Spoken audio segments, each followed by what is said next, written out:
Buenos días, queridos seguidores de este canal que hemos bautizado como el laberinto de las damas imposibles.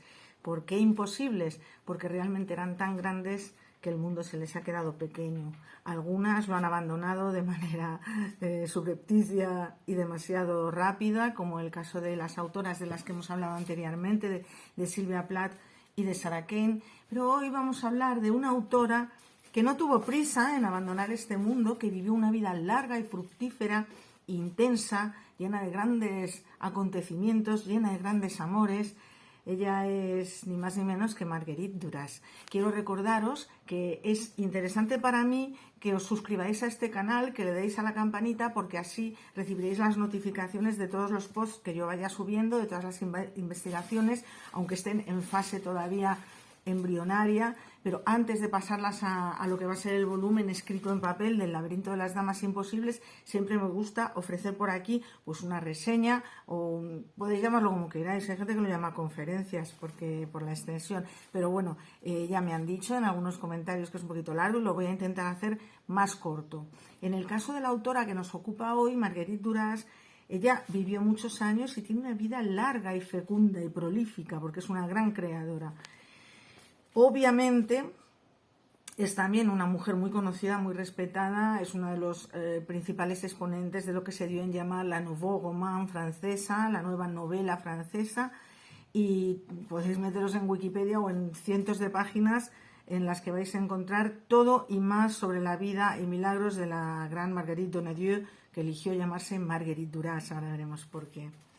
Y entonces yo voy a dar solo unas pinceladas de lo que fue su vida y de algunas de sus obras.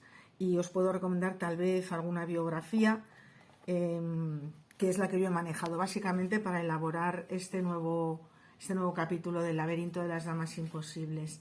Marguerite Duras nace en lo que era la Conchinchina francesa, esos territorios asiáticos en lo que hoy ocupa una parte importante de Vietnam, en los que algunos jóvenes franceses de la época acudían para hacer una nueva vida en las colonias con ciertos beneficios que les ofrecía el gobierno, ciertas ventajas.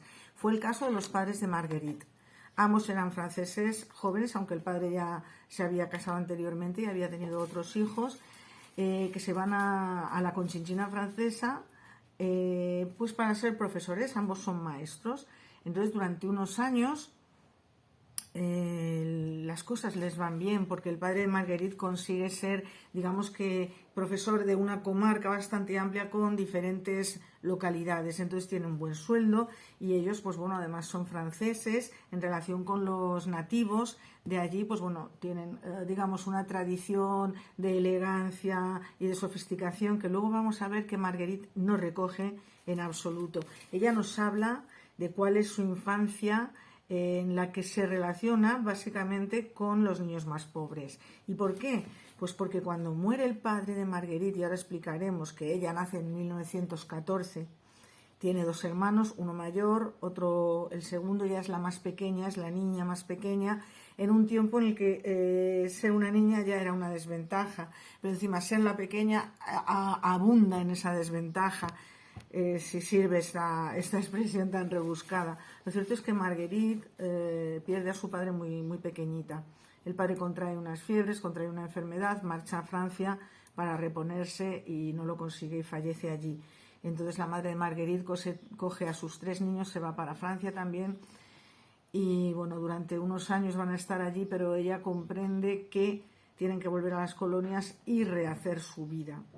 Entonces vuelven nuevamente a esta zona que hoy conocemos como Vietnam, y ahí empieza la trayectoria de Marguerite, porque en sus primeras novelas ella habla del imaginario que se construye en este contexto selvático, tropical, de grandes lluvias, de grandes calores, temperaturas muy altas, animales de todo tipo, porque es jungla, porque es selva, porque son terrenos pantanosos, porque hay una vegetación exuberante, y esto también tiene un efecto en las gentes. Bien, hay un resquemor respecto a los franceses, se les considera pues no tanto invasores como ocupantes de una tierra que no les pertenece. Bien, la madre de Marguerite, una vez muerto el padre, tiene serias dificultades para sacar a su familia adelante. Y lo peor de esto es que ellos tienen una educación un tanto, vamos a decir elitista, que no es la palabra más adecuada, pero siempre en comparación, pues por ejemplo, con los habitantes de estas junglas en las que ellos moran, en las que ellos viven, ¿no? Ellos tienen criados, ellos tienen chofer, pero no tienen dinero ni siquiera para comprar comida. Entonces esto es lo que hace que la infancia de Marguerite sea selvática, sea exuberante, sea húmeda. Todos sus recuerdos de infancia tienen que ver con un contexto vital muy poderoso y con un contexto social muy exigente, en el que no solo no tienen dinero, sino que no tienen estatus. La profesión de maestra de la madre no les da un estatus, pese a ser franceses y tener una cierta elegancia. Entonces ella se relaciona con las gentes más pobres. Pero Marguerite es desde niña una gran observadora y lo observa todo y todo lo va a escribir enseguida. Escribe la violencia de la relación con su hermano mayor, escribe la adoración que siente por su hermano. Siempre que digo pequeño es el segundo, es mayor que Marguerite, pero de los dos hermanos es el pequeño, al que ella adora y con el que se sugiere en algún momento algún tipo de relación, vamos a decir, levemente incestuosa. Aunque Marguerite se nos revela a través de su autobiografía novelada como una niña un tanto precoz, quizás por este contexto tan exuberante en el que ella desde muy jovencita descubre la atracción que despierta en los hombres. Y de hecho ella habla siempre de cómo la mirada masculina conforma a las mujeres. Bien, una de sus primeras novelas, quizás la que le abre un poco el panorama más importante, es la que tiene por título Un dique contra el Pacífico, y narra las desventuras de la madre de Marguerite, de esa familia, insisto, tan contrastada, tan pobre, que se relaciona con los parias, que consigue una concesión del gobierno francés. Esa concesión consiste en la adquisición de unas tierras para labranza, para cultivo, y la madre Marguerite considera que, ya que la profesión de profesora, de maestra, no le ha dado ni las expectativas económicas ni sociales que ella necesita para sacar adelante a su familia en un contexto adecuado sociológicamente, de clase, pues ella piensa, bueno, voy a comprar estas tierras, voy a conseguir hacerme terrateniente, por decirlo de algún modo, porque es verdad que todos sus ahorros los invierte en la compra de estas tierras que facilita el gobierno francés. Lo que ella no sabe es que estas tierras son absolutamente improductivas. ¿Por qué? Porque están situadas en un lugar en el que todos los años en primavera son anegadas por el océano las barre, no se puede cultivar nada. La madre de Marguerite, a la que ella describe como una mujer loca, en un buen sentido, en un sentido amplio de la palabra, no significa que fuera una mujer enajenada, sino que la presión de la vida en un contexto tan difícil, con 3 hijos que sacar adelante, con una sensibilidad extrema, con una capacidad de decisión muy firme, enloquece en el sentido en el que Marguerite opina que todas las madres son locas, no que estén locas, sino que son locas, que la simple crianza y la defensa del hijo en la vida las enajena de alguna manera a su propio ser y las convierte en mujeres locas. La relación que tiene Marguerite con su madre es muy intensa, es una relación de amor muy profundo, de necesidad de la madre, que vuelca todo su cariño y su entrega en el hermano mayor, con el que tiene una relación que casi se diría de amantes, sin llegar a ese incesto del que hablábamos en el caso de Marguerite con su hermano pequeño, insisto, el segundo. Bien, la madre compra estas tierras, invierte todo su dinero y lógicamente se arruinan. Pero ella insiste año tras año en levantar diques para frenar la fuerza del océano y para conseguir que sus tierras produzcan algo. En este empeño duradero en el tiempo y tan absurdo por parte de la madre, está la necesidad de no abandonar una justificación para seguir viviendo, para sacar adelante a los suyos, ¿no? Marguerite crece viendo cómo su madre se empeña un año y otro año en contratar braceros, en contratar trabajadores, agricultores, gente que construya esos diques, y cómo un determinado día, cuando parece que nada va a pasar en esa temporada, llega el océano y lo barre todo de nuevo, ¿no? Es un concepto que en Asia, en otros países, pero en Asia en general se identifica con el trabajo en lo echado a perder como una vía ascética de conocimiento. La madre de Marguerite asciende al conocimiento a través de este empeño. Pero Marguerite tiene una mirada muy crítica desde niña y más allá de relatar las cuestiones de género que la afectan por el hecho de que es una niña muy joven, tiene, por ejemplo, el mayor éxito, bueno, el éxito que la coloca, digamos, en el candelero, es ya una autora muy reconocida en Francia, una, como he dicho antes, de las máximas exponentes de la Nouveau Roman, ya es Marguerite Duras. Duras es el pueblo del padre, ya su nombre original, su apellido paterno es Donnedieu. Ella no lo quiere, no le gusta, le parece que Donnedieu, que significa algo así como dado, donado por Dios, no tiene nada que ver con ella y con su manera de entender el mundo. Entonces elige Duras, que es la comarca en la que nació su padre, y de ahí en adelante se convierte en la gran Marguerite Duras. Nosotros diremos la Duras porque en nuestro idioma hispano parlante, que somos los que nos relacionamos, ella ya es conocida como la Duras. Y con esto está dicho todo, porque cuando una mujer es muy grande, pues por ejemplo la Garbo, pues ella es la Duras. Bien.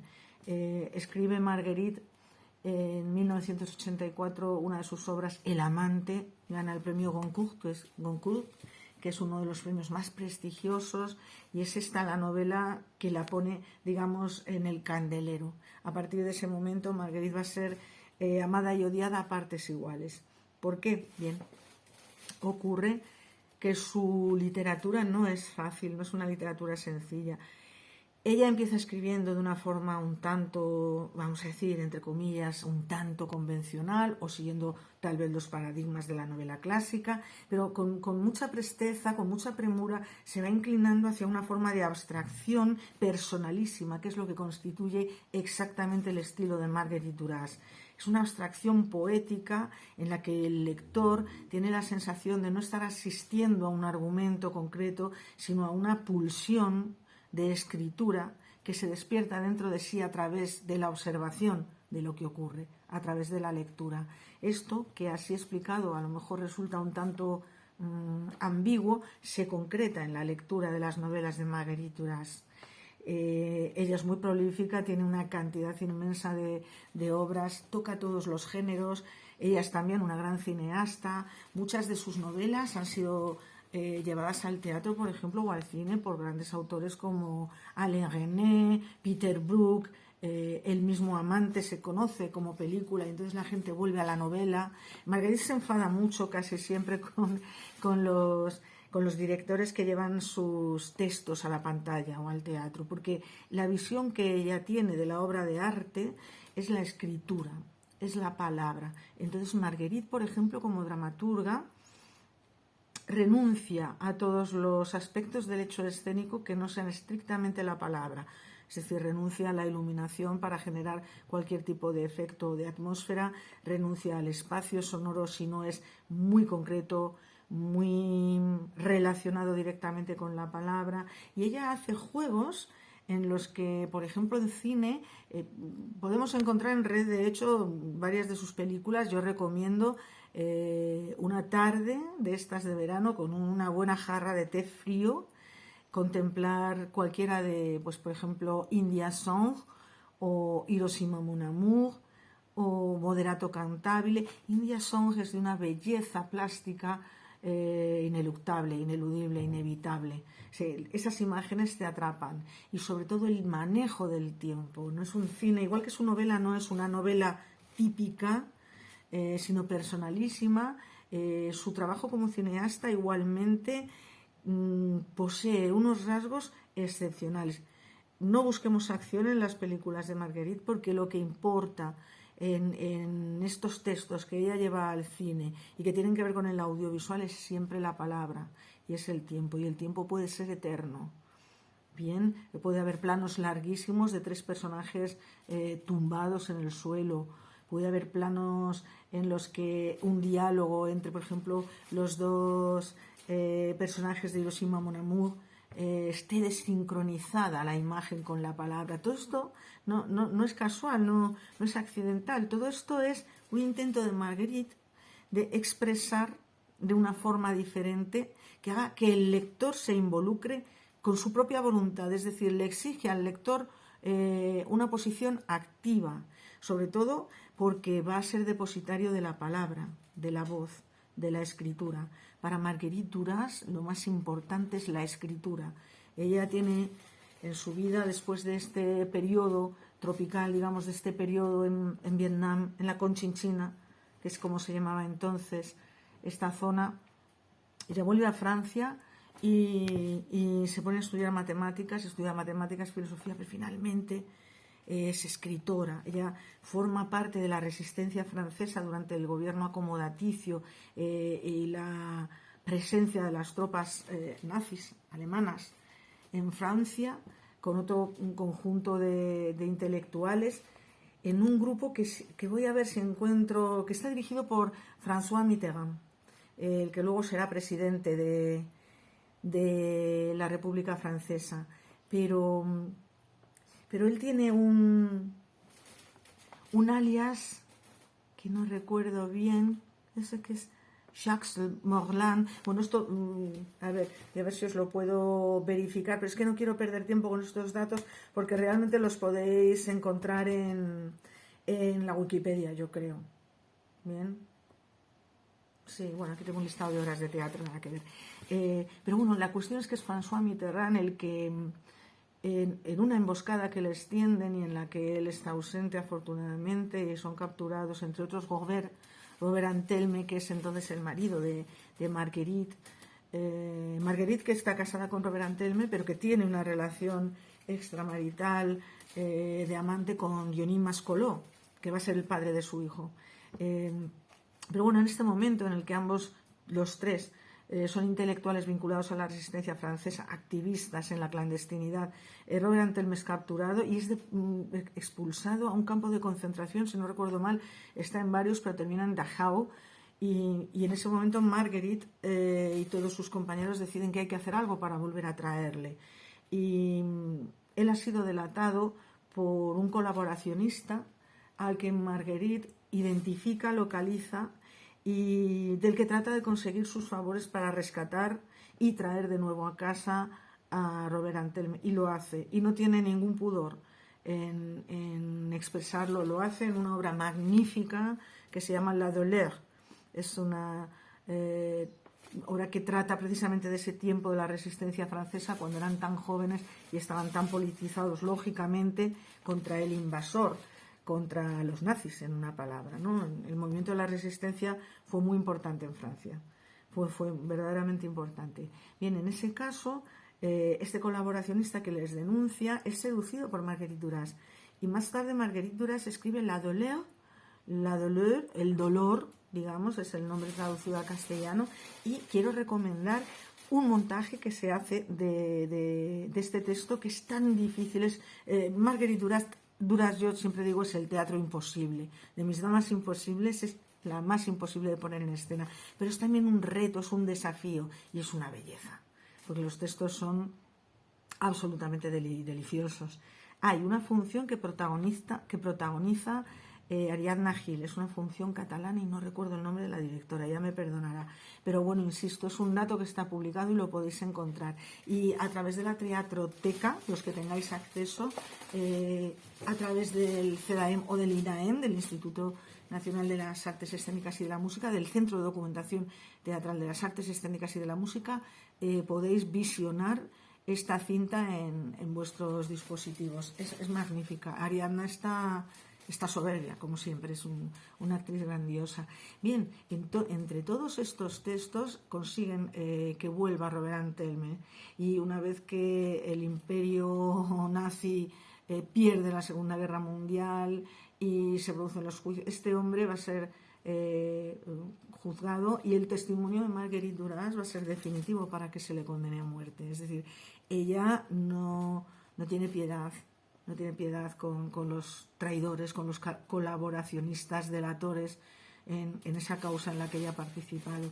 Más adelante participará también en el Partido Comunista, pero lo acaban expulsando cuando ya tiene una edad, porque Marguerite es un espíritu crítico insobornable. Y si bien tiene un talante político, ella llega un momento en el que se desencanta por completo de la política, se desencanta por completo de las ideologías y llega a afirmar que, bueno, pues que todas han sido corrompidas por el capital, incluso el comunismo. Bueno, pues la expulsan. Tampoco tiene grandes relaciones con autores franceses de su tiempo, como puedan ser, por ejemplo, Simone de Beauvoir, la gran feminista francesa, afirma no entender de qué habla Marguerite Duras. Y Marguerite Duras es feminista y defiende en sus obras la pasión, el sentimiento femenino, la mirada femenina sobre el mundo, pero no es una feminista al uso, es que no es nada al uso, ella no es típica en nada. Y luego no hay que olvidar que también es una gran alcohólica, y de hecho ella llega a estar en coma mucho tiempo, hospitalizada por un accidente, una enfermedad producida por su alcoholismo, que es recalcitrante, duradero y del que no reniega. Ella llega a decir, bueno, es tan simple como respirar. Ella deja de beber en alguna ocasión y sigue escribiendo y tiene miedo de que al faltarle el alcohol su cerebro no sea capaz de entrar en la disposición necesaria para escribir como ella escribe.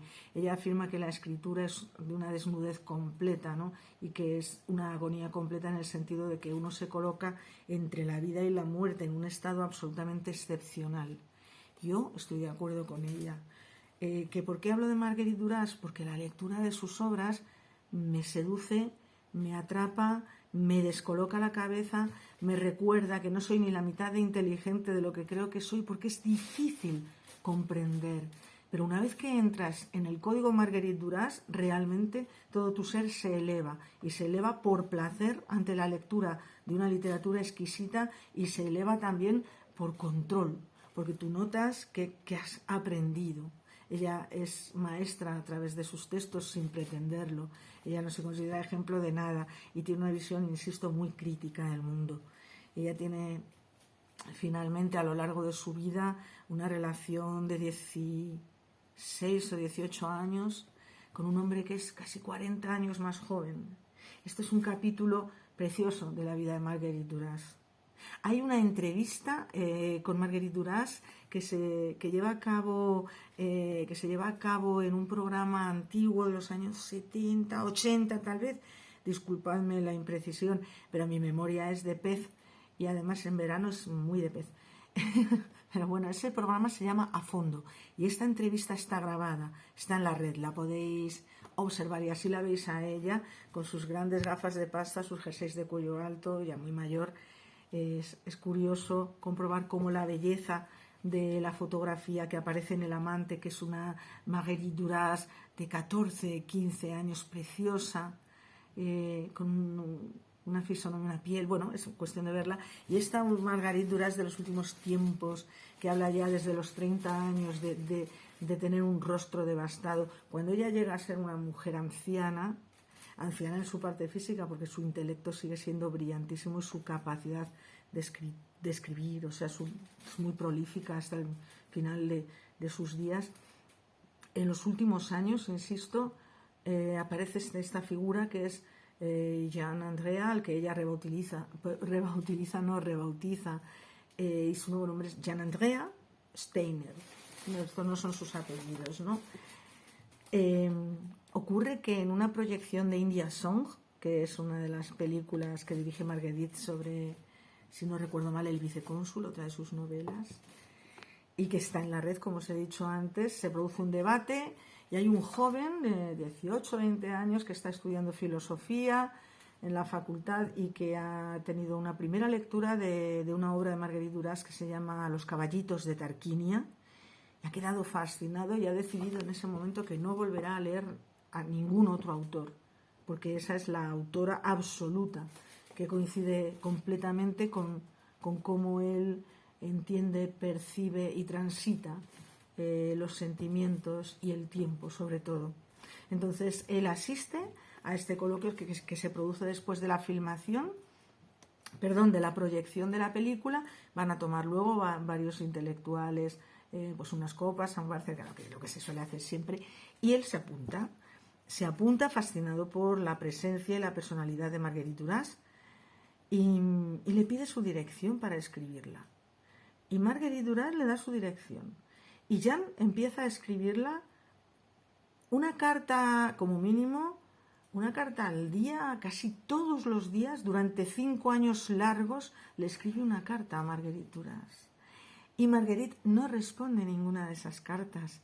Y ya llega un momento en el que Jan tira la toalla, comprende que no hay feedback, ella no responde nunca y deja de escribirla. Y en ese lapso es cuando Marguerite reacciona y le escribe a él. Ante esa carencia, ella experimenta un desgarro y le escribe a él. Y hablan por teléfono y ella le dice, venga a verme. Y efectivamente él se presenta en la casa de Marguerite Duras, la casa de verano de Marguerite Duras en la costa, frente al mar. Y se queda ella los siguientes 18 años, se queda con ella, ya vuelven juntos a París.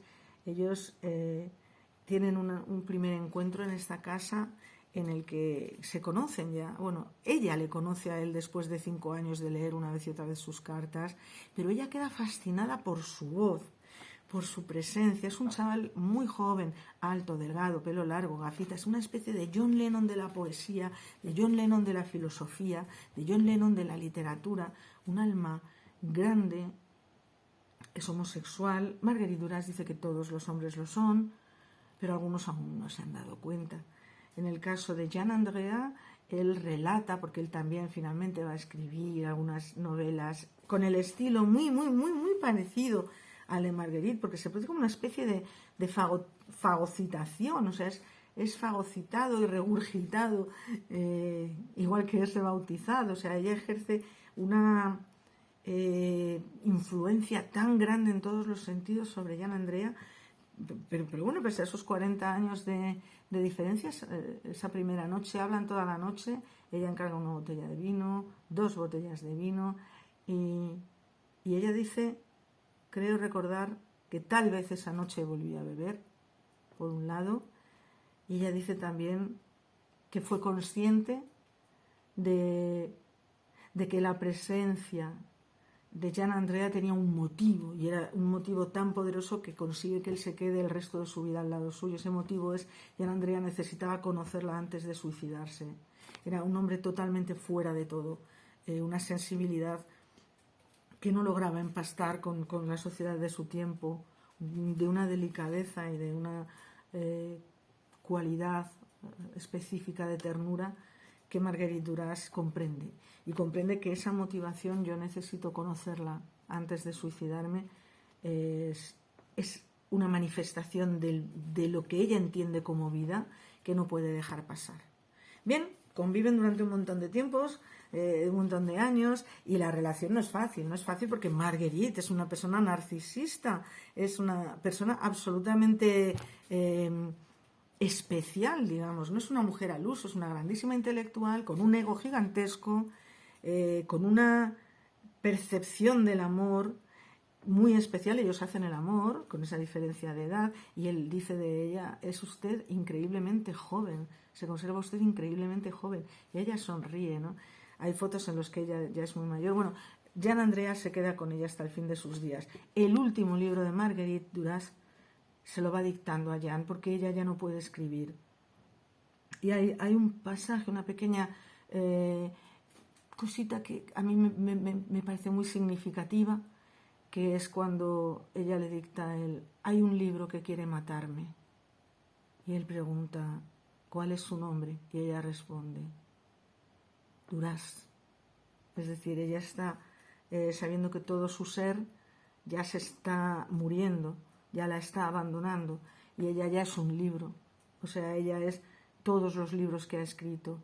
Ella, cuando le preguntan acerca de pues eso, de su carácter tan excepcional, de su carrera tan prolífica, tan llena de premios, tan reconocida, ella dice de sí misma, je suis une écrivaine, yo soy una escritora, no merece la pena decir nada más. Es decir, ella es pura literatura, ella es sus obras, y sus obras son magníficas y difíciles, y muchísimas, porque tiene muchas novelas. O sea, yo recomendaría a lo mejor empezar por El amante. El amante es una novela bastante asequible. Ella tiene la capacidad de mezclar su autobiografía. Todas sus obras son una autobiografía ficcionada. Todos sus personajes existen en algún lugar, en algún espacio-tiempo al que ella tiene acceso a través de su talento creador, de su talento narrativo. Por ejemplo, ella escribe una obra sobre Jan Andrea, y se llama así, Jan Andrea Stein, y cuenta cómo llega él a su vida, y cuenta lo que se produce entre ellos, y al mismo tiempo, en paralelo, habla de otros seres que se van cruzando y son alegorías de sí misma en determinados momentos de su vida. Cuenta también la historia de una monitora durante la Segunda Guerra Mundial. Una monitora, pues, de 20 y pocos años se enamora de un niño de 8 años, y esto es un trasunto de lo que le está ocurriendo a ella con Jan, que no deja de ser un niño respecto a ella. Pero es una prosa sugerente, elegante, distinta, que toca al subconsciente. Yo siempre digo que para mí Marguerite Duras produce sueños que no son argumentales, sueños que son imágenes, que son texturas, que son sonidos. Bien, yo diría, es conveniente si tengo que recomendar algo, recomendaría a las personas que quieran acercarse al universo de Duras que empiecen por El amante. Y luego, pues, por ejemplo, a mí me encanta El arrebato de Lol Stein, que es una obra que el mismo Lacan se quedó loco con ella, porque dijo: esta mujer, sin asistir a mis clases, sin saber nada de psicoanálisis, ni de psiquiatría, ni de neurociencia, ni nada, ha sido capaz de reflejar una auténtica psicosis, un proceso de enajenación mental de principio a fin excelentemente narrado, y sobre todo desde el punto de vista clínico perfectamente detallado. A mí me encanta esta novela porque habla del amor y de la locura, y desde una perspectiva. Lol Stein es un caso clínico real. Se llama Lola, pero su nombre pierde una letra, como su cuerpo pierde un alma, por un acontecimiento traumático relacionado con el amor que le profesa un hombre, ¿no? Entonces, a partir de ahí nos va Marguerite acercando al interior de una persona cuyo pensamiento es completamente fragmentado. De hecho, ella misma no puede narrar su historia es narrada por un amante de ella, que dice: lo único que puedo decir de Lol y Stein, puedo decirlo a través de única cosa, a través del amor. Bien, entonces, bueno, para mí es una de las favoritas. Pero El vicecónsul, Los caballitos de Tarquinia, Los ojos azules, el pelo negro, fascinante, El mal de la muerte. Ella además trata temas, la homosexualidad, el incesto, una serie de temas que en su momento son muy provocativos, pero lo hace con una elegancia, y sobre todo donde coloca la óptica para relatarlo, que obliga de verdad al lector a entrar en esa materia y de algún modo también a desgarrarse de la cotidianeidad y de lo más 2 y 2 son 4, para tener acceso a unas realidades interesantes y perfectamente narradas. Bueno, creo que lo voy a dejar aquí para no extenderme demasiado. Creo haberos colocado un pequeño aperitivo de lo que va a ser, de lo que ya es la investigación de Marguerite Duras en El laberinto de las damas imposibles, que se va a publicar próximamente. Os recuerdo que si os ha gustado este post, es conveniente que le deis a la campanita, y sobre todo, de verdad, espero y deseo y atesoro vuestros comentarios, porque yo, como vosotros, también estoy aquí para aprender. Hasta pronto.